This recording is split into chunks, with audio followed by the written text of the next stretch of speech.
Technovision, présenté par INCA Québec. Est-ce que parmi vous, parmi tout le monde ici, est-ce qu'il y en a qui n'ont jamais entendu parler de ça? Que c'est ça, des logiciels libres? Moi. Ah oui. Moi aussi. Bon, une grande partie. Bon, c'est bien. Je suis content.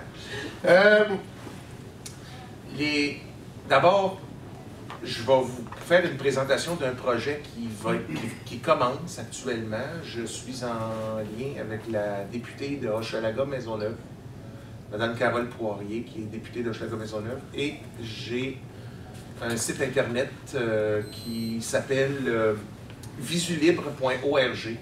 C'est un projet qui a pour but de prendre de vieux ordinateurs, des ordinateurs, disons, on peut même partir de Pentium 3 jusqu'au Pentium 4 de dernière génération, si on peut calculer ça du vieux, même au Core 2 du haut, des choses comme quand même qui sont assez vieux, là, qui peuvent dater, je pourrais dire, de 98 jusqu'à peu près, jusqu'à aujourd'hui. Bon, ben nous, ce qu'on veut faire, c'est prendre justement ces ordinateurs-là, puis plutôt que de les jeter, de s'en débarrasser, on veut les recycler et on veut distribuer ces ordinateurs-là justement à des personnes non-voyantes qui ont des petits budgets, qui sont en bas de la norme, puis qui n'ont pas la possibilité de travailler, parce que vous savez, entre vous et moi, que travailler pour un non-voyant, c'est pas ce qui est plus évident à trouver. Donc, nous, ce qu'on veut faire, c'est qu'on veut essayer peut-être de briser l'isolement de ces gens-là qui n'ont peut-être pas la chance d'avoir un ordinateur, mais qui désireraient en avoir un. Et évidemment, les ordinateurs seraient équipés de systèmes d'exploitation libres ou de systèmes d'exploitation propriétaires avec un logiciel libre intégré, tout dépendant de qu'est-ce que l'ordinateur peut nous offrir. Donc, si je te donne, quand je donne un exemple, système propriétaire, on parle d'ici de macOS, on parle de Windows XP, Windows en général, qui est le plus connu, qu'on appelle le système propriétaire. Donc, c'est-à-dire que c'est impossible d'avoir les codes sources, c'est impossible de le modifier à notre guise, c'est impossible de faire ce qu'on veut avec. Donc, c'est ce qu'on appelle un système propriétaire. Par contre, sur ces systèmes propriétaires-là, il existe ce qu'on appelle des logiciels libres. Donc, c'est des logiciels qu'on peut prendre, qu'on peut essayer, mais aussi s'il y a quelque chose qui ne nous satisfait pas, si la personne est le moindrement bon en programmation, il peut prendre le code qui existe pour ce logiciel-là, le code source, et puis il peut le modifier à sa guise, il peut même régler des problèmes, puis quand tout est fonctionnel, il peut le repartager avec la communauté ou celui qui a créé ce logiciel-là. Donc, le logiciel libre, ça a un côté social. On vient socialiser avec les gens. Ça a un côté que, non seulement c'est des programmes informatiques, mais ça a son petit côté social dans le sens que divers pays ou divers gens de divers pays peuvent prendre ce logiciel-là, peuvent le modifier, peuvent le redonner à la personne qui l'a fait, puis il peut le redistribuer à différentes personnes sans avoir de représailles. Ah, ça c'est illégal, tu fais une copie. Non. Le logiciel libre, il n'y a pas de copie illégale dans le logiciel libre. Mais le XP, il est payant. Comment il peut devenir libre? XP ne deviendra pas libre en soi. Le système propriétaire va toujours rester son système propriétaire. Donc, le système, comme vous dites, il est payant, excepté que sur XP, il existe des logiciels libres. Par exemple, on va faire une comparaison avec deux logiciels qui me viennent en tête. Disons, on va y aller directement au logiciel adapté. On a JAWS, qui est un logiciel payant. Et on a aussi, inversement, comme logiciel libre pour Windows, qui est un logiciel adapté, on a NVDA, qui est un logiciel non payant, mais qui est libre. Donc, quelqu'un qui dit, moi, dans NVDA, il y a quelque chose qui ne fonctionne pas, puis que le gars il est très bon en programmation Python, parce que c'est le langage de programmation dans lequel NVDA a été développé, bien, il peut modifier NVDA, puis il peut l'améliorer pour que ça marche dans tel programme. Il peut l'améliorer, il peut arranger ça pour que ça soit mieux disposé. Mettons que la personne a dit « Ah, en braille, moi, NVDA, j'aime pas comment il se comporte. Est-ce que je peux faire mieux? » Oui. Tu vas chercher le code source, puis tu le modifies, puis tu l'arranges à ta guise. Donc, tandis que JAWS, ça va être « Attendez que la prochaine version sorte. » Dans 8 ans. C'est exactement ça. Tandis qu'avec NVDA, ben, on peut tout de suite dire aux gens de la communauté NVDA, ben, regardez, il y a quelque chose que j'aime pas, là. Pourriez-vous faire ça? Les gens vont se faire un plaisir de vous répondre et de vous dire, oui, on va faire notre possible pour arranger ça le plus rapidement possible. Ou si vous, comme je dis, si vous êtes quelqu'un qui savez programmer, ben, vous pouvez prendre le logiciel, le modifier, le redistribuer à la communauté, puis la communauté en profite. Tout le monde en profite de votre modification. C'est ça le côté. Puis, si je reviens à mes logiciels qui sont non libres, on parle de Adobe Audition, qui est un logiciel pour faire du traitement de son. Traiter le son, enlever les bruits de fond, quand on enregistre une cassette sur un ordinateur, ces choses-là. Mais il y a son équivalent en libre qui s'appelle Audacity, qui fait la même chose. Mais pourtant, ça fonctionne sous Windows. Mais la beauté de l'affaire, oui, ça fonctionne sur Windows XP, mais c'est porté sur différentes plateformes. Audacity, tu peux l'avoir sur Mac. Audacity, tu peux l'avoir sur Linux. Audacity, tu peux l'avoir dans toute possibilité. Pourquoi? Parce que les gens, comme ils ont accès au code source, ils peuvent le compiler sur différentes plateformes. Donc, le logiciel libre peut être porté autant sur une plateforme propriétaire que sur une plateforme libre. Et puis, bien évidemment, pourquoi que c'est possible de porter un logiciel libre sur une plateforme propriétaire? C'est parce que les logiciels libres de compilation, comme exemple le langage C, des choses comme ça, il existe des logiciels de compilation libre qui sont utilisables, qu'on peut se servir pour compiler justement sur la plateforme qu'on désire. Donc, Windows XP reste toujours payant. Par contre, on peut y ajouter des logiciels libres, comme par exemple la suite Office qui coûte à peu près 600 $ de Microsoft. Bon, mais il y a la suite LibreOffice qui coûte absolument rien, qui fait tout. C'est quoi l'intérêt d'acheter Office s'il y a déjà du logiciel libre? Bien, c'est parce que les gens, justement, ne connaissent pas ça. C'est malheureux, mais on cache ça. Puis, malheureusement, il y en a beaucoup dans les... Je parle des grands je dis pas tout le monde, mais il y a certains grands responsables pour les personnes non-voyantes qui ne le disent pas, qui le cachent. Pourquoi? Ben, exactement. C'est pour être capable de préserver peut-être des sous en quelque part. Donc, parce que le logiciel libre, on s'entend, ça ne coûte rien. Mais c'est pas vrai, par exemple, de dire avec un logiciel libre, on ne fait pas d'argent, on va perdre tous nos jobs. C'est pas vrai. C'est faux. Parce qu'on peut charger le temps qu'on prend. La licence ne coûte rien, mais le temps d'installation, le temps de configuration, ça se paye. Donc, il reste toujours un côté payant à la chose pareille. De dire que le logiciel libre est gratuit, oui, c'est vrai. Mais le côté professionnel, lui, continue de se payer. Ça, c'est les techniciens qui... C'est ça. Les techniciens, ceux qui vont installer, mettons, qui sont dans des magasins, qui travaillent, qui font des installations, même s'ils installent Linux, écoute, tu vas porter ton ordinateur, tu dis, moi, je veux installer Linux dans mon ordi. Ben, je m'excuse, mais la personne va te dire, OK, ça va peut-être te coûter 35 $ d'installation. Il faut que le temps soit quand même chargé, il faut quand même qu'on mange, il faut quand même... Tu sais, ça n'empêche pas... le temps de formation, si quelqu'un veut former quelqu'un sur un logiciel libre, le temps, ça se paye aussi.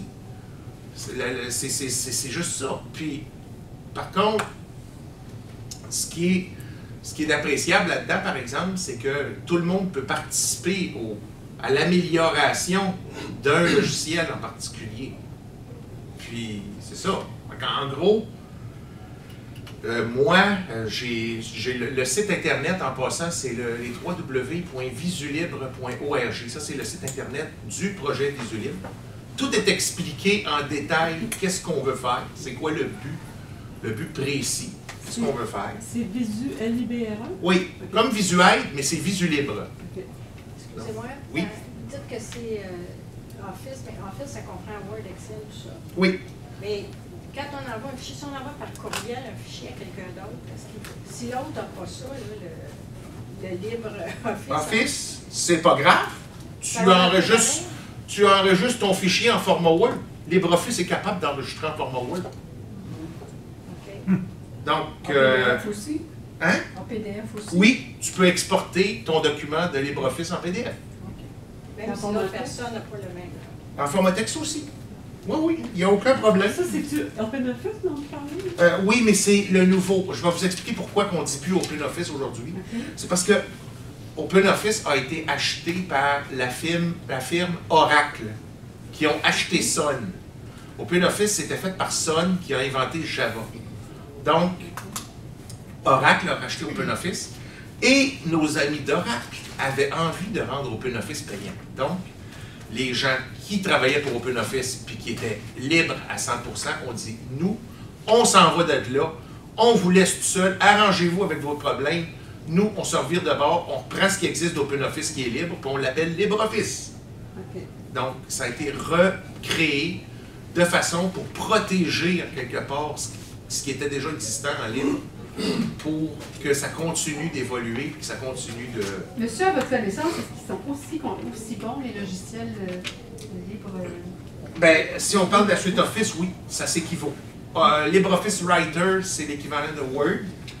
LibreOffice Calc, c'est l'équivalent de Excel. LibreOffice Impress, c'est l'équivalent de PowerPoint. Et les présentations PowerPoint fonctionnent très bien dans LibreOffice Impress. Et LibreOffice Base, c'est l'équivalent de Access. Est-ce que c'est assez stable comme... C'est, je dirais, oui, je dirais que c'est même plus stable que Word en soi. Est-ce qu'il contient des rubans? C'est comme Word Non. de 2007? Non, il n'y a pas de ruban. Parce que, justement, les gens de LibreOffice ont voulu préserver, pour les gens qui sont habitués avec des menus en haut, pour pas, justement, empêcher... Puis, l'avantage que ça a de ça, c'est que, justement, LibreOffice, tantôt, je disais qu'il y a bien des logiciels qui sont portés sur plusieurs plateformes. Ben, LibreOffice, tu peux l'avoir partout aussi. En Windows, en Mac, en Linux. Avec Windows 8, ça fonctionne bien aussi. Oui, et puis, par contre, le conseil que je vous donne quand vous êtes en Windows, LibreOffice, prenez pas JAWS, prenez NVIDIA.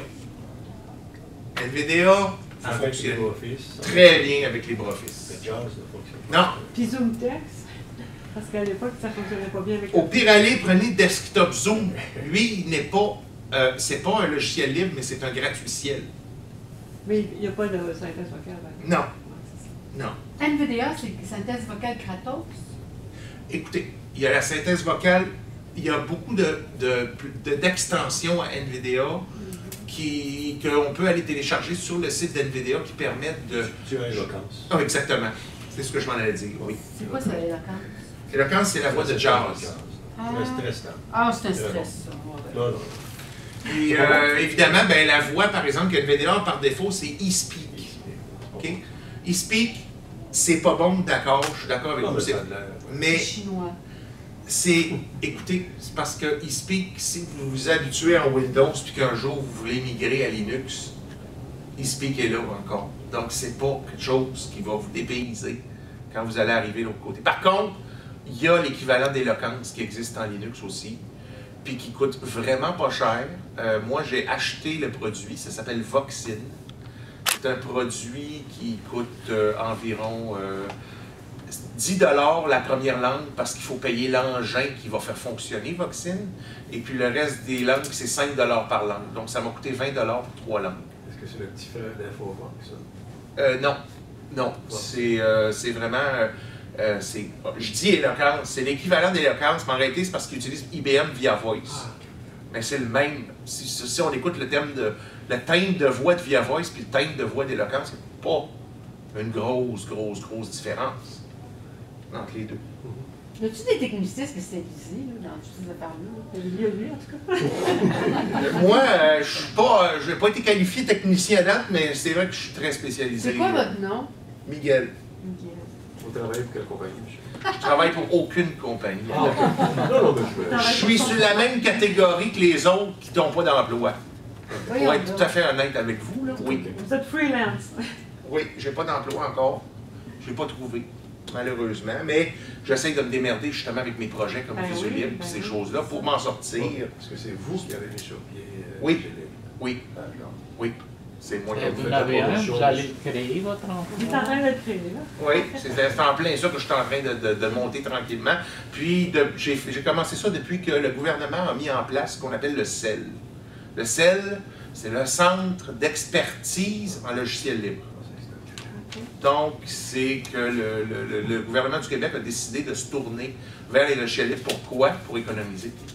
Ça va coûter beaucoup moins cher de faire. Ce qui veut dire la RAMQ va attribuer des logiciels libres au lieu de... La RAMQ n'aura même pas besoin de les attribuer. Vous allez pouvoir aller les chercher. Il n'y a aucune attribution qui a à faire. C'est ça qui arrive. Puis la RAMQ va avoir beaucoup moins à payer. Ils n'auront plus de dépenses folles à faire. Tu sais, si NVIDIA devient vraiment un remplaçant de JAWS, puis que tout le monde se met la main à la pâte, puis décide de travailler sur NVIDIA avec les gars qui travaillent déjà dessus, ben, ça veut dire que JAWS va bye-bye JAWS. Ben, je vous avoue, monsieur, que NVIDIA fait le travail, mais NVIDIA n'est pas JAWS. Mais il fait le travail. Expliquez-vous, expliquez-vous. Mais là, il faudrait pouvoir démontrer ça. Là. Je ne peux pas en parler comme ça, là, parce que j'ai fait l'expérience. NVIDIA n'est pas JAWS, mais par contre, si tu Il fait mets... le travail. Non, il fait le travail, monsieur. Je suis pas en train de dénigrer NVIDIA. Non. Il fait bien le travail, mais ce n'est pas JAWS. je suis obligé de dire que quand, par exemple, on met toutes les extensions qui viennent avec, ça devient pas mal JAWS. Il y a le JAWS en PC. Là. Ah non, ça, oui. NVIDIA ne peut pas on ne peut pas le faire avec NVIDIA pour lire vraiment la fenêtre. Il y a une façon de le faire, oui. Oui, il y a une façon de le Probablement faire. avec... Après, vous parle, là. Ah bon, ok, d'accord. Allez-y. Non, mais c'est parce que ça revient bien. Non, mais si vous me pardonnez, ça illustre un des problèmes qui est principal avec les logiciels libres. C'est que souvent, il y a une méthode de faire à peu près tout ce qui est faisable sous un logiciel qui est propriétaire. Mais malheureusement, la documentation ne reste pas à jour avec la rapidité du développement.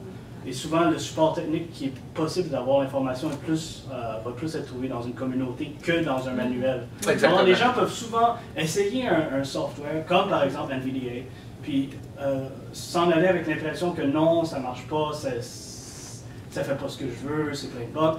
Quand, en fait, s'il avait vraiment été au courant de comment le faire, il aurait pu trouver l'expérience qui est parallèle. Mais malheureusement, à cause d'un certain lag au niveau de la documentation et de l'information, ben, ils ont une mauvaise impression. Est-ce que ça veut dire aussi qu'ils sont moins friendly users, ces logiciels-là? Ben, moins friendly user, pas nécessairement. C'est juste que, comme monsieur disait, la méthode la méthode d'utilisation change, comment que je pourrais dire ça, change d'un logiciel à l'autre. Donc, c'est sûr que quand tu es habitué d'une telle façon, il y a des choses qui... Mais ça, c'est pas vrai partout, hein, parce que si moi je regarde, par exemple, parce que là, moi, actuellement, je suis plus...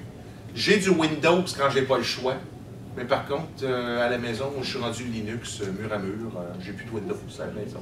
Linux, c'est un autre système d'exploitation. Oui, c'est un système d'exploitation libre.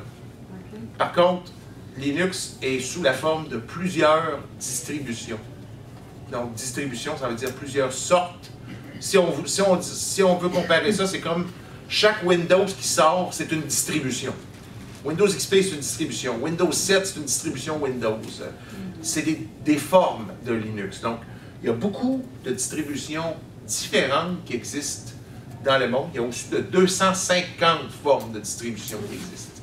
Par contre, il y en a, je te dirais, à 90% qu'on ne peut pas utiliser parce qu'ils ne sont vraiment pas accessibles. Par contre, il y en a quelques-unes à noter qui sont accessibles pour le commun des mortels, je dirais, pour les non-voyants. On peut parler ici de Debian, que j'ai sur un portable ici, qui est un Pentium 3, 700 MHz, avec 512 MB de mémoire et un disque dur de 60 GB. OK? Et j'ai une autre version ici qui s'appelle Vinux, qui est un dérivé d'une autre distribution qui s'appelle Ubuntu, qui, elle, a été vraiment optimisée pour les personnes non-voyantes sur un processeur Core i5 avec 4 GB de mémoire. Donc, il y a une petite différence entre les deux. Mais c'est quoi? où je veux en venir, c'est que ce vieil ordinateur-là, ce Pentium 3-là, normalement, là, si on aurait resté à l'ère des logiciels propriétaires, on aurait dit « C'est vieux, ça, cette affaire-là! On jette ça! Bye-bye! » Tu sais qu'on ne veut plus rien savoir. Puis le Pentium 3, d'ailleurs, que j'ai ici, je vais vous faire entendre un petit son qui va peut-être être familier pour à peu près tout le monde. Écoutez bien.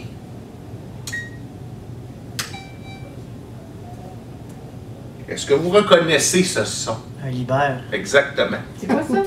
Ah oui. Qu'est-ce que c'est le son? Un libère. Un vieil afficheur braille qui date des années 95. Ah! Okay. C'est un vieil afficheur braille qui prend quasiment toute une table au complet. Puis qu'il faut que tu mettes ton portable par-dessus. Mais, grâce à Linux, je suis capable de le faire fonctionner. On apporterait ça dans Windows 8 aujourd'hui, oublie ça, ça ne marche plus. Donc, par rapport à Linux, je suis capable de recycler aussi des afficheurs braille. C'est un avantage, non? En quelque part, là. Puis, le vieux portable, malgré que 512 MB de mémoire, il roule pratiquement, je te dirais, aussi vite que s'il y avait son Windows XP. Donc, ça aussi, c'est un avantage. Donc, pour ce qui est de... Justement, c'est là que j'en arrivais, justement, pour ce qui est des distributions de systèmes d'exploitation libre, ben, ce qui est le fun, c'est que quand on est habitué avec des logiciels libres, comme par exemple les navigateurs web comme Firefox sous Windows, ben, Firefox sous Linux, il ne change pas. Ça reste la même chose. Les menus sont les mêmes. LibreOffice, c'est la même chose. Quand on est habitué à utiliser des programmes libres sous Windows, la plupart du temps, quand on s'en va sous Linux, on n'est pas dépaysé parce que les menus sont à la même place. Les manières de fonctionner sont pratiquement les mêmes. Ça peut arriver des fois que ça peut varier un petit peu, mais au niveau du logiciel web puis au niveau de la messagerie, c'est pas mal, je dirais, c'est pas mal la même chose, c'est pas mal semblable, je dirais. Donc, ce que je voulais vous démontrer ici, c'est ça, c'est que j'ai installé sur mon Pentium 3 une version de Debian, okay, que j'ai personnalisée. Bon, vous voyez bien, là, ce que vous entendez là, c'est eSpeak.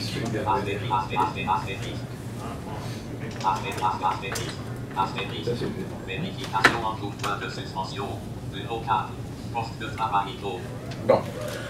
Moi, je l'ai arrangé, Debian, pour qu'il soit le plus semblable, pour que quelqu'un se sente moins dépaysé, semblable à Windows XP, que le monde a pratiquement tout vu. Donc, j'ai, sur mon bureau, ici, j'ai poste de travail.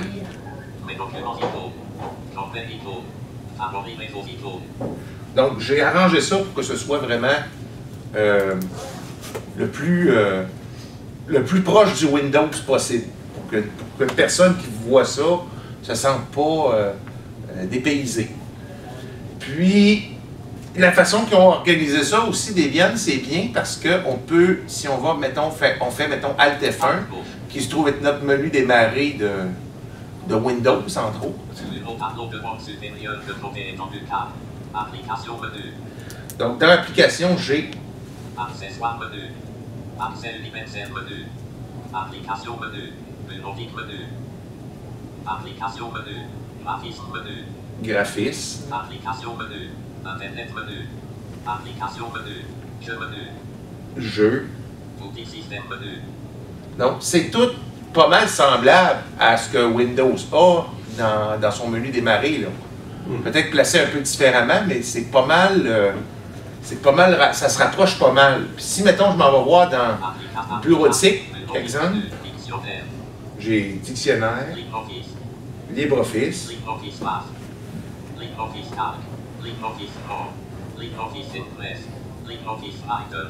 donc j'ai tous les programmes de LibreOffice qui sont la suite bureautique qu'on parlait. Puis la beauté de cette affaire-là, c'est que j'ai même pas eu besoin de l'installer. C'est venu avec le système. Donc, c'est beau, hein? La beauté de l'affaire, c'est qu'on n'a pas Puis, qu'est-ce qui est le fun, c'est que j'ai pas besoin de personne pour, disons, installer mon système. Je suis capable de l'installer moi-même. J'ai pas besoin de... Mettons, là, vous, votre ordinateur plante, demain matin, vous avez besoin d'une personne qui voit pour installer votre Windows. Avec la distribution Linux ou avec la distribution Debian, c'est possible d'installer soi-même son système.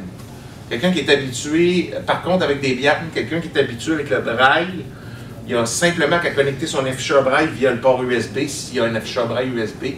On met le CD de Debian dedans, on allume l'ordinateur, on le laisse aller, puis l'afficheur Braille est automatiquement détecté et on peut installer soi-même sa distribution sans avoir recours à personne. Puis quand je dis recours à personne, par contre, c'est sûr s'il y a certaines questions qu'on bloque puis qu'on veut savoir qu'est-ce que ça veut dire exactement, bien, on peut toujours poser la question à une personne ressource qui connaît ça, puis dire, bon, mais regardez, c'est quoi, ça veut dire quoi cette question-là quand il me pose cette question-là à l'installation? Mais vous allez, la beauté de la chose, c'est qu'on peut le voir. Comme là, moi, ce matin, ma Debian que j'ai là est fraîchement installée. J'ai absolument rien installé, là. Je veux dire, j'ai installé tout ce matin de moi-même. L'ordinateur n'avait rien dedans, là, mon ThinkPad. Là. Je l'ai installé avec le disque dur de 60 gigs. J'ai pris mon CD de Debian, je l'ai mis dedans, puis j'ai installé mon Debian moi-même.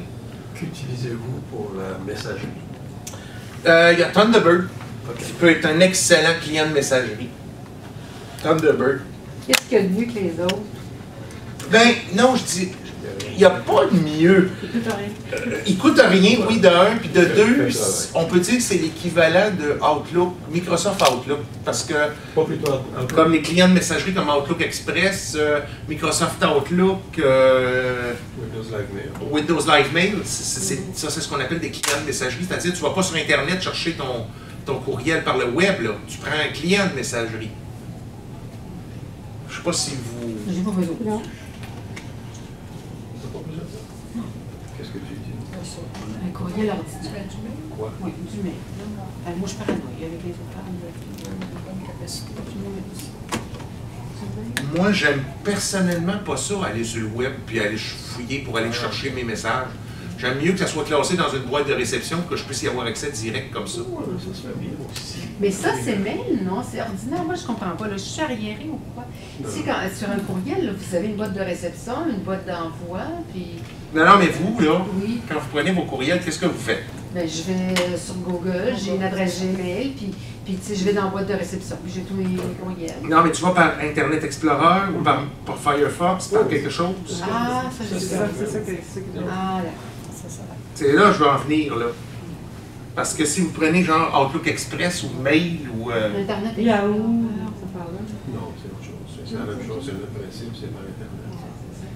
C'est ça, moi, Avec Thunderbird, tu peux configurer ta messagerie, ton courriel Outlook, ton Mais ça courriel vient pas par Gmail. Internet? Sans Non, ça vient Internet? dessus. Ah, OK. Mais tu as le choix des deux aussi. Tu as toujours la possibilité. Ouais, tu peux aller avec Firefox sur Internet, tu peux faire ce que tu faisais auparavant, mais honnêtement, j'aime mieux, sincèrement, Oui, c'est plus friendly comme ça. avoir mes courriels déjà, puis quand ça fait un cling pour me dire qu'il y a des messages de rentrée. Absolument. Ah, c'est qui fait cling? C'est Thunderbird? Oui, il y a une façon de savoir quand tu reçois des messages, puis la beauté de l'affaire, tu reçois une notification, puis... On peut même configurer un Hotmail aussi. Il va vous dire vous avez du courriel. Oui, Hotmail, oui, il y a moyen, il y a moyen de faire ça, effectivement. Dans Windows, en fait. C'est dans Windows. Non, mais dans Thunderbird est capable de trouver... Dans Windows. Oui, mais Linux aussi, c'est la même chose. Ah, Linux aussi. Oui. On est perdu. Ah, fait que là, la prochaine job que vous allez avoir, ça va être de nous donner des ateliers. Oui. Ben, des fois... Je suis perdue vers elle. Moi, je comprends pas qu'ils ne voient pas et qu'ils connaissent tout ça. Monsieur Lévin? Oui, le monsieur. Ah, Oui, le monsieur à côté aussi. C'est à côté moi, aussi. je ne connais pas. Non, moi non plus, je vois rien du Ben là, tout. vous m'épatez, là. Il ferme l'écran. Les cours avec vous, là. Pas ça, juste avec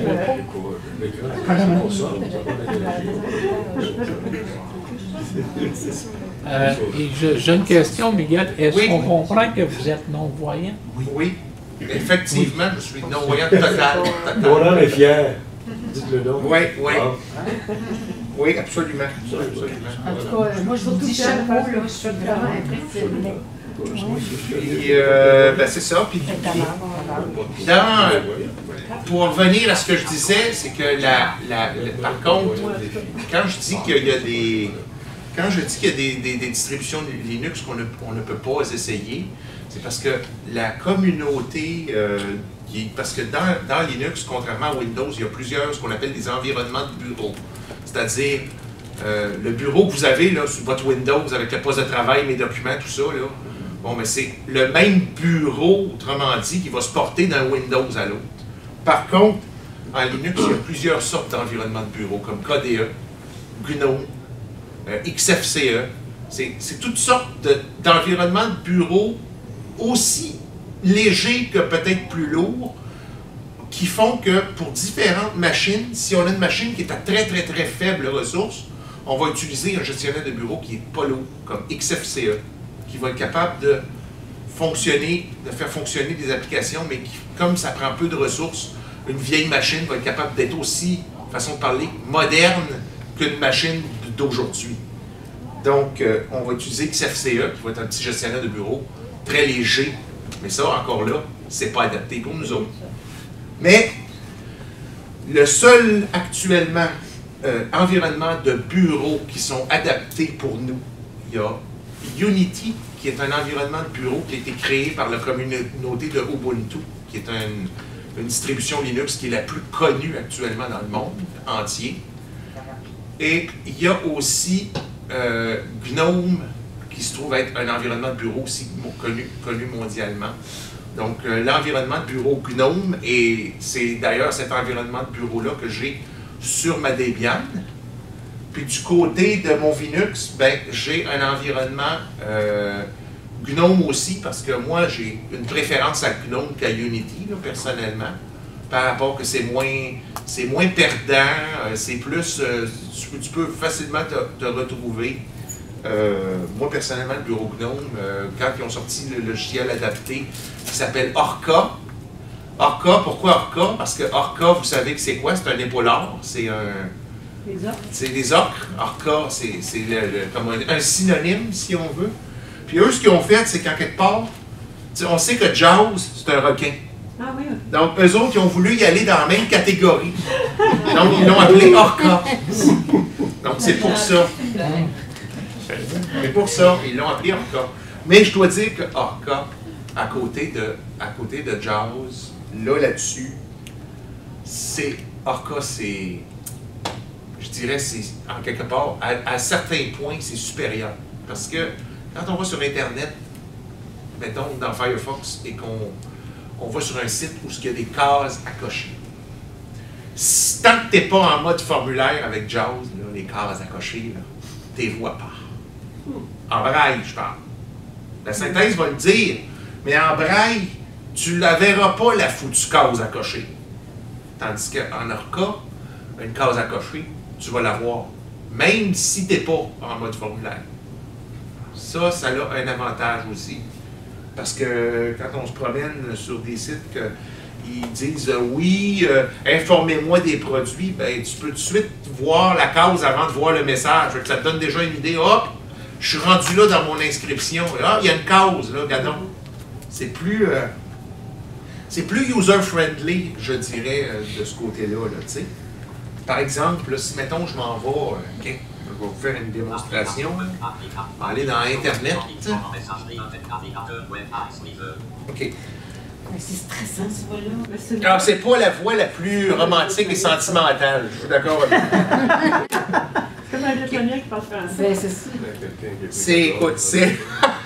Un Vietnamien dinosaure. C'est pas... Écoute, Par contre, moi ici, mon autre ordi, par exemple, lui, il a Pico. Pico qui est la voix que Android utilise. Donc, je vais prendre celle-là plutôt peut-être. Tiens. Pico, oui. Pico, tiens. Synthèse vocale activée. Et donc... Tableau de bord supérieur de côté étendu. C'est vrai. Menu. Accessoires menu. Accès bureau. Internet menu. Onglet. Messagerie tout dernier. Navigateur Firefox. Bon, je vais aller dans Firefox, tiens. Chargement en cours. Veuillez patienter. Est-ce que Pico, c'est une voie gratuite? Oui, c'est une voie libre, Libre. en plus. Donc on peut... Donc, on peut juste taper Pico, puis on va l'avoir. même en NVDA, tu peux l'avoir. Il y a le Pico, oui. Oui, tu peux avoir Pico avec NVDA aussi. Donc, il y a plusieurs synthèses, plusieurs Oui. voix. Oui. Celle-là, elle s'appelle comment, cette dame? Hein? Elle s'appelle comment, cette dame-là? J'ai pas le nom comme tel, mais c'est la voix française de Pico. Ah, d'accord. Bon, mettons que je m'en vais sur Gmail, gmail.com. Réessayer. Chargement en cours. Veuillez patienter. On dirait que le sans-fil est... Non, le sans-fil fonctionne... Le sans-fil fonctionne plus ou moins bien. Est-ce qu'ici, ça fonctionne ou ça fonctionne pas? On va le savoir. Internet menu. Application menu. Bureau 4. Abonner les application menu menu. Il y a un coup de pied quelque part. Il y a un homme qui a pris un coup de pied quelque part. Aïe, aïe. Arrête. Il est au boucher. La voix, là. Ah, ça a l'air que ça marche ici. Erreur de chargement de la page terminée. Chargement de l'erreur de chargement de la page terminée. Bon. Réessayer bouton. Bon, tu vois, lui, l'autre bord, il veut pas. Tandis que lui, ici, il veut. Et on se croirait sur la vanette.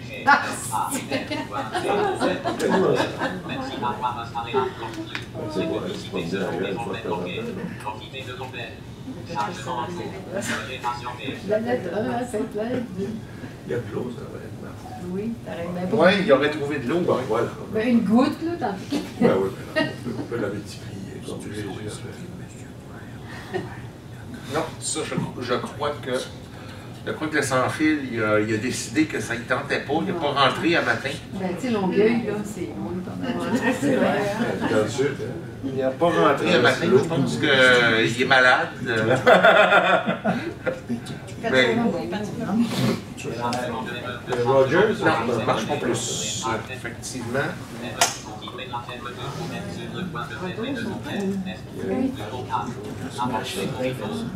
OK. Donc, ça a l'air que ça n'a pas fonctionné, mais c'est pas plus grave que ça. Par contre, si je peux vous expliquer comment que les autres installent ça, c'est que quand tu vas, mettons, dans mes documents qu'eux autres, normalement, appellent dossier personnel, mais moi, pour quelqu'un qui veut commencer en Linux, puis qui ne connaît pas Linux, puis qui veut commencer tranquillement, je n'y mettrai pas dossier personnel, mais ils mettent mes documents, pour qu'ils ne se sentent pas dépaysés quand il va commencer.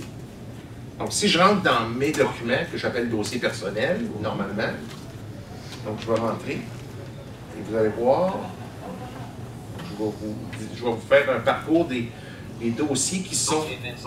Vois-tu, ça dit dossier personnel.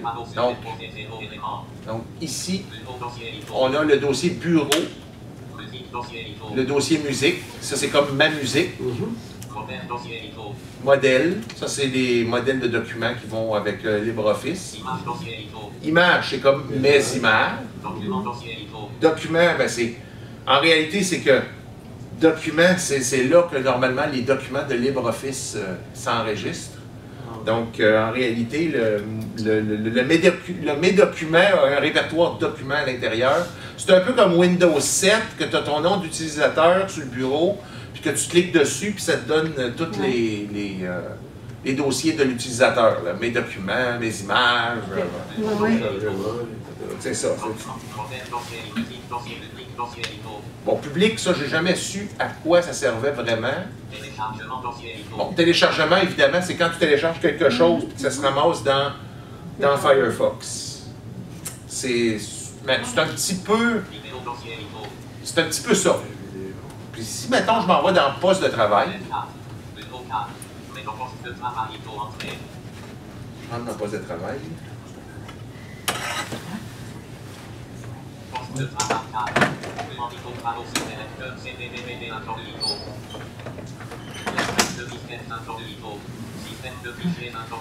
Donc, vois-tu, c'est comme un peu dans le style du poste de travail, excepté qu'évidemment, en Linux, tu n'as plus de lettres.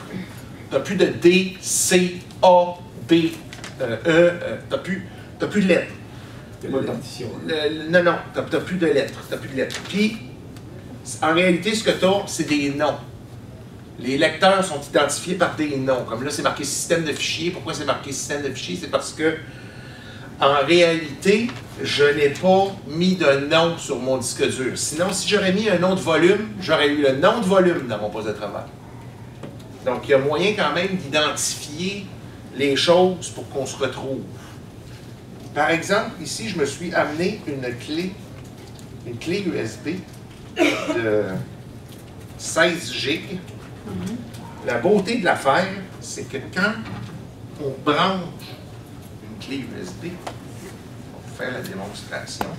C'est juste qu'il faut que je la retrouve dans le fin fond de mes poches parce que je la cache le plus loin possible pour pas la perdre, parce que ça se perd très facilement.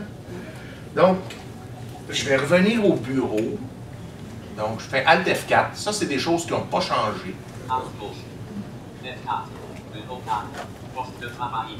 OK? Donc, si j'insère ma clé USB, si je l'insérais, que va-t-il se passer? Il va s'ouvrir automatiquement. Que va-t-il se passer? Il faut y Ça va donner, sauter. il faut y donner le temps, le pauvre petit. C'est un Pentium 3. Mais il va me la détecter et il va me sortir. Il va probablement me sortir. Et voilà. Donc, j'ai tous les éléments de ma clé USB.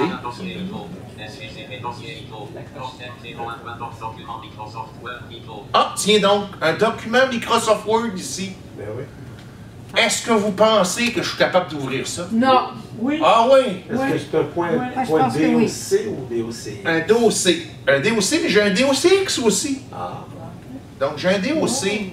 Mais ça prend de la mémoire. Tiens, mettons, je prends un...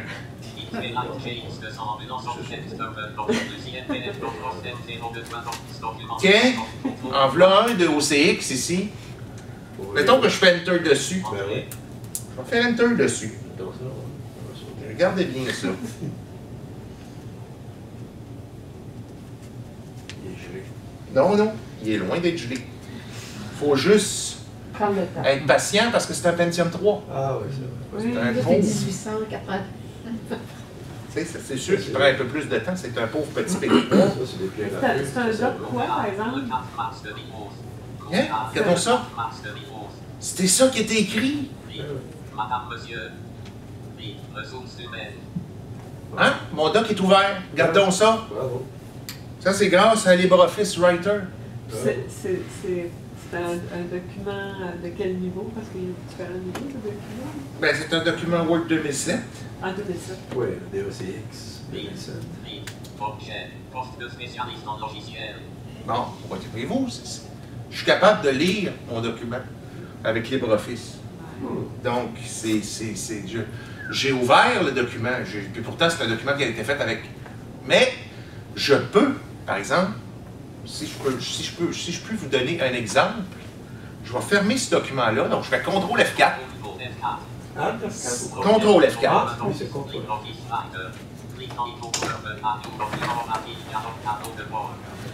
Donc, je vais faire CTRL N. Au nouveau. Oui. Vérification automatique activée. Appelée. Activée. Arrivé à gauche activée. Et voilà, je suis rendu dans mon document. Mettons que j'écris, bon, je vais écrire un petit texte, là. Bonjour, bienvenue à la conférence de... Moi, je suis complètement à la zone. Donc, là, j'ai écrit une phrase, c'est pas grand-chose, mais vous m'avez posé la question, si je veux envoyer ça à quelqu'un qui n'a pas LibreOffice, qu'est-ce que je fais? Donc, je vais aller dans la barre de menu, Fichier. Fichier menu, nouveau menu. Ouvrir point de suspension. Chercher document d'utilisation assistant menu. Fermer. Enregistrer. Contrôle plus S. Enregistrer sous point de suspension. H plus. Contrôle plus S. Tout enregistrer. Exporter point de suspension. Exporter au format PDF point de suspension. Donc, je peux exporter au format PDF. Exporter tout enregistrer sous point de suspension. Enregistrer sous. Entrée. Ça, c'est la partie la plus intéressante. Enregistrer. Non. Texte. Sans à sélectionner. Bon, moi, on va l'appeler techno, tiens. Retour arrière. T-E-C-H-N-O. OK, mettons. Enregistrer bouton. Annuler bouton. Enregistrer avec un mot de passe case accroché non coché. Type de fichier non pressé. Donc, je pèse sur ce bouton-là. Type de fichier. Pressé. Et Tabulation. Tableau. Tous les formats. donc, on va voir les formats qu'on a. D'accord. Sélectionner. Texte OBF. Modèle de texte OBF. Double Office Organ 1.0 texte. Double Office Organ 1.0 modèle de texte. Double document texte. XML. Unified Office format texte. Microsoft Word 2007 2010 XML. Microsoft Word 2003 XML. Microsoft Word 97 2010 et 2003. Microsoft Word 95. Hey, ça prend du temps, par exemple. Donc, il y a des... Parce qu'elle fait. Erreur de chargement de la page. Courriel non responsable. Fenêtre. Donc, voyez-vous, il y a plusieurs formats. Et j'ai même le Word 6.0. C'est vieux, là. Donc, je peux sauvegarder en Word 6.0.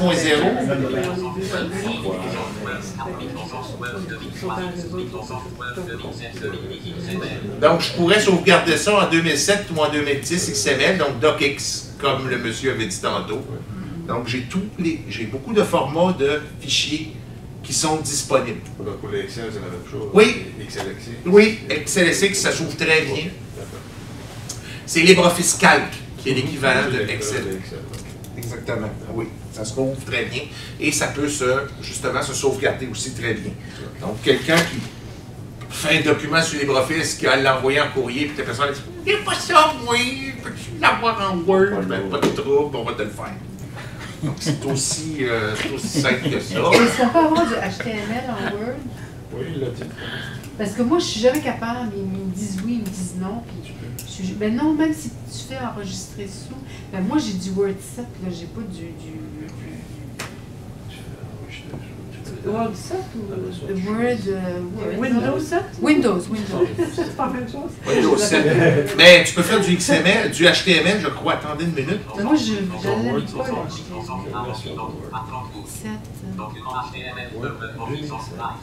Non, document HTML. On peut faire, Oui, j'ai entendu ça. on peut faire du document HTML ici. Donc, Non, mais je veux dire, si on reçoit HTML puis qu'on veut le mettre en Windows. en Word, En Word.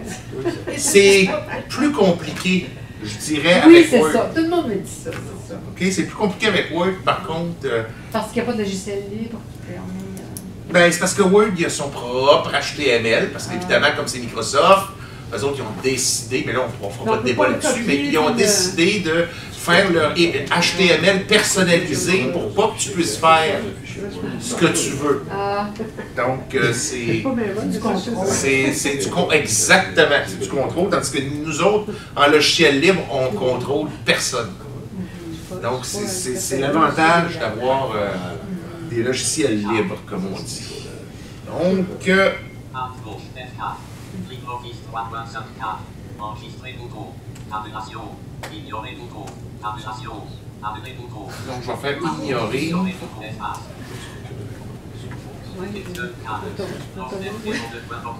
Là, si je reviens à ma clé USB, OK, à ma clé USB sur le bureau,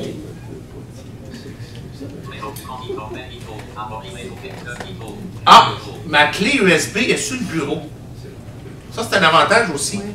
Parce que ma clé USB apparaît sur le bureau parce que je l'ai branchée. Si j'ai fermé la fenêtre accidentellement, je peux la retrouver sur mon bureau puis je fais Enter dessus et ça me redonne le contenu de ma clé USB.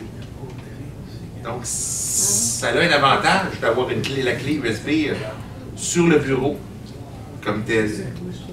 On peut aussi, par contre, là, moi, si je veux la démonter, je vais faire comme le menu contextuel, donc majuscule F10, pareil comme dans... Même chose que dans Windows. Donc...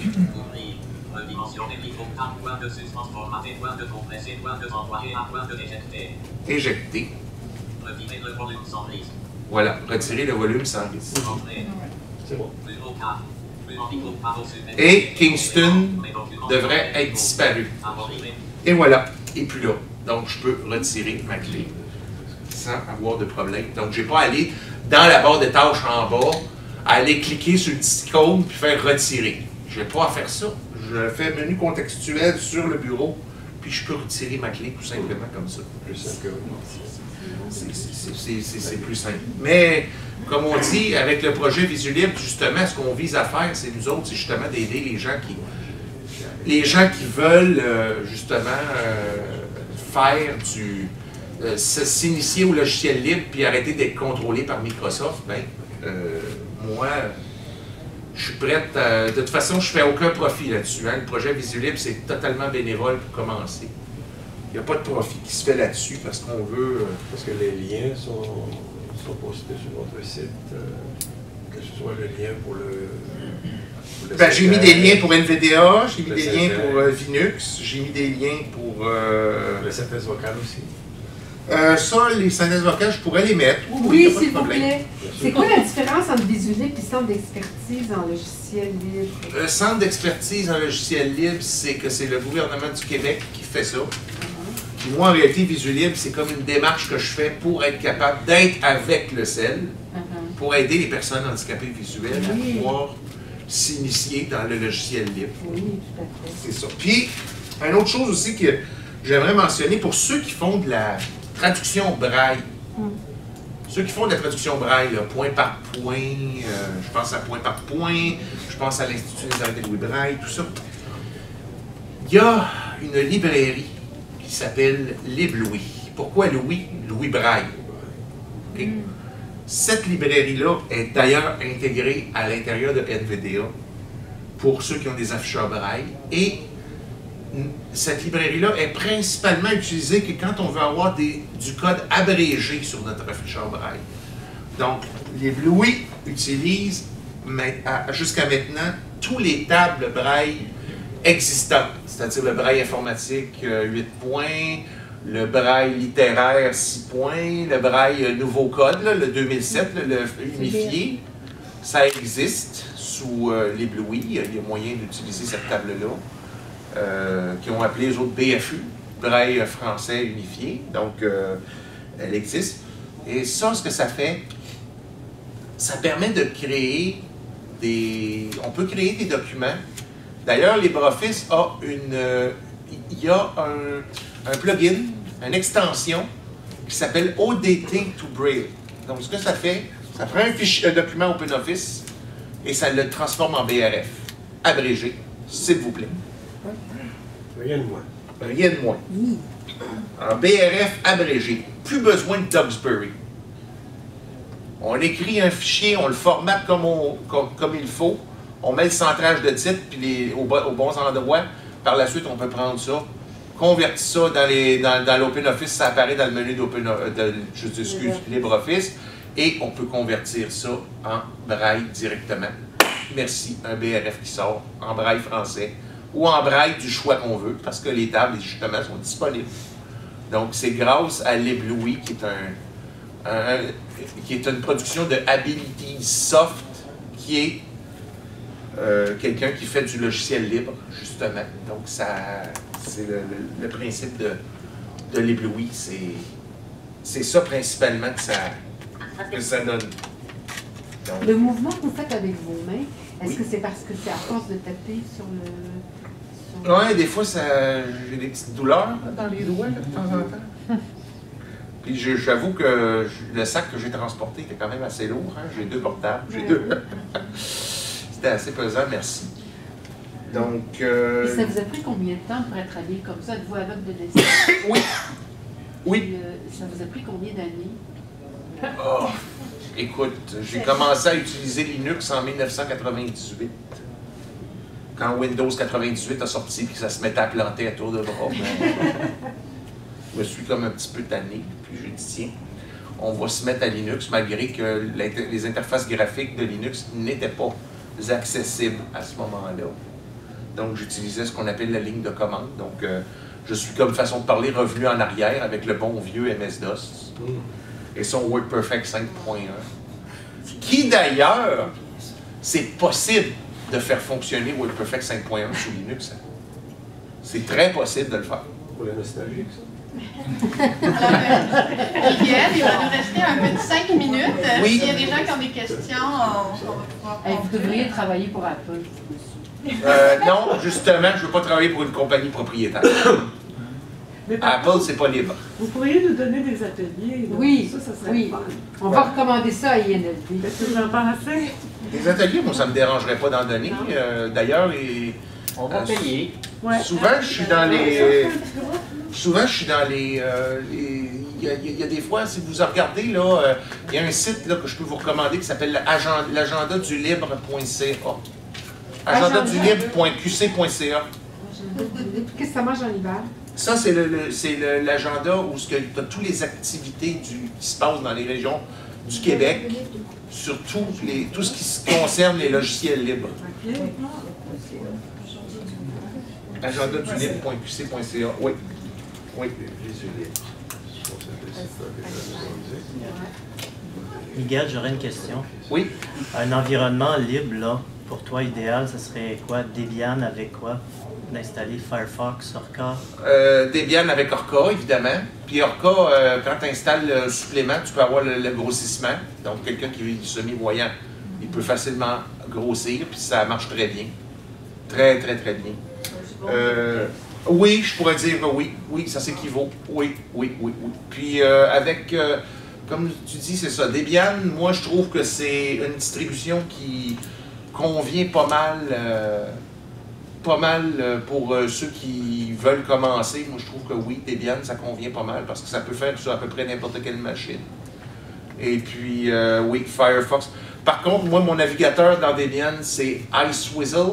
Pourquoi que ça s'appelle comme ça? C'est parce qu'en réalité, il y a eu une chicane entre Debian et Mozilla.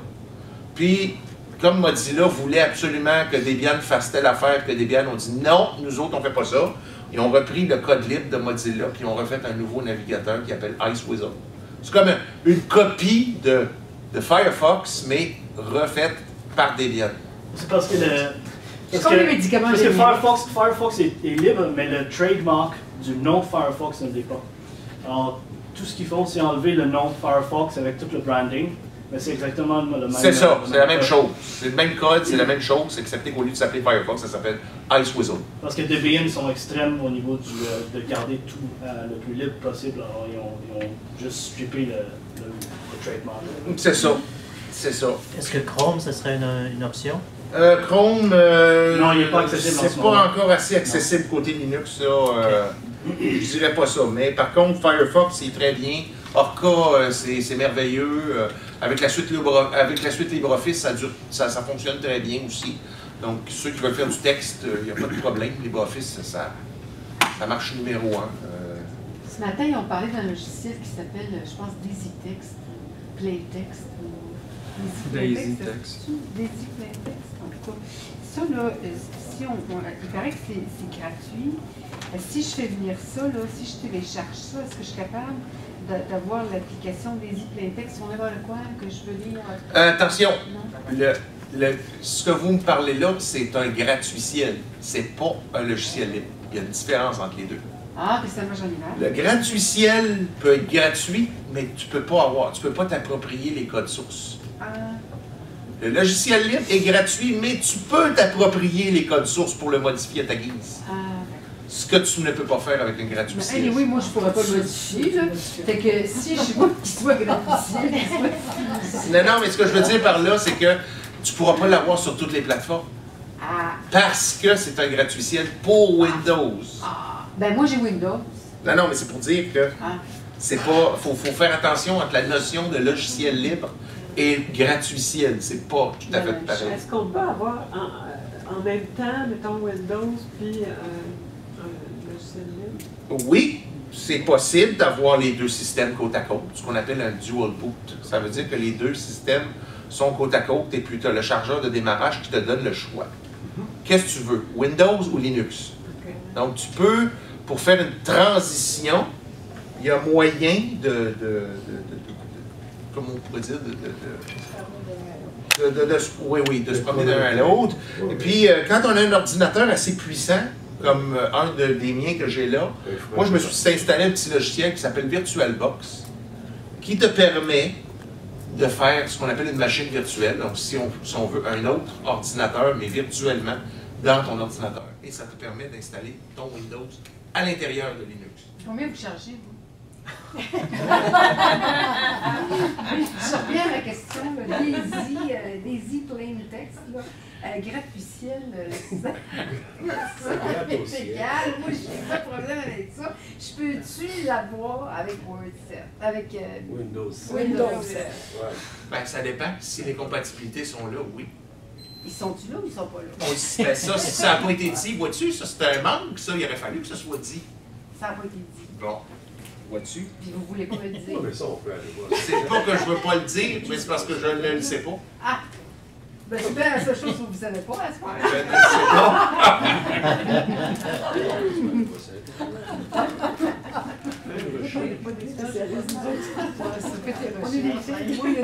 Mais ça, c'est justement une affaire, les compatibilités puis les incompatibilités d'ici puis de ça.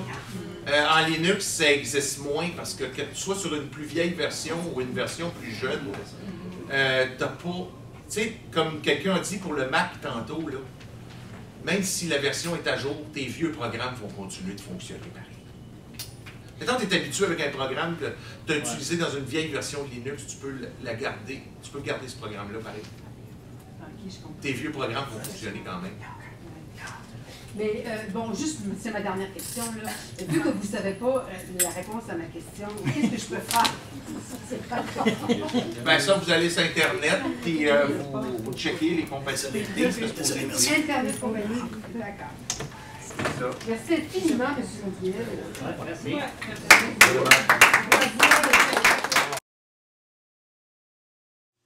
Merci à notre conférencier,